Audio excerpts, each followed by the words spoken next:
Hey everyone, welcome back to Just Food Reviews. So new item from Dairy Queen just came out today. It's not a burger, it's the new Blizzard. Playing with fire here, but I did the last Blizzard and it was pretty good, so it worked out. So we'll give this one a try. This is the new Caramel Drumstick with Peanuts Blizzard. So this is what it is.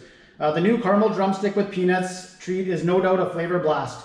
It's overloaded with delicious choco-covered drumstick pieces, chopped peanuts, and caramel topping all blended together with our world famous vanilla soft serve.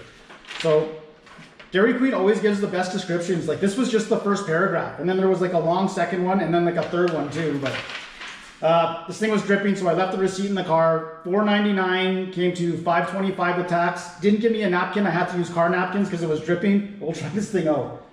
So a little soupier than the last one, that's for sure. So I'm looking for drumstick taste.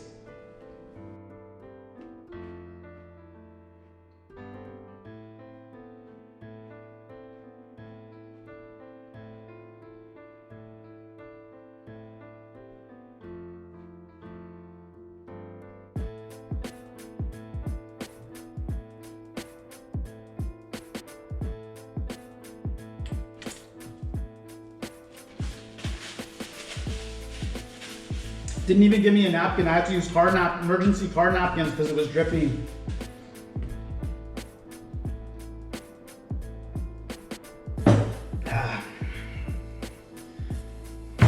This is why I never want to do ice cream in the place. Like, it tastes good. It tastes like ice cream and chocolate. It does not taste like drumstick at all. I've been dreading this day since I started doing reviews. Oh man, why does it have to suck?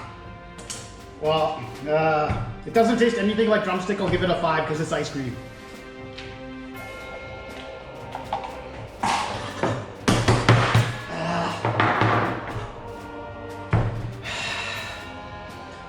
All right, the new Caramel Drumstick with Peanuts Blizzard from Dairy Queen tastes nothing like drumstick. So 5 out of 10, big mess, gotta clean it up. See you next time.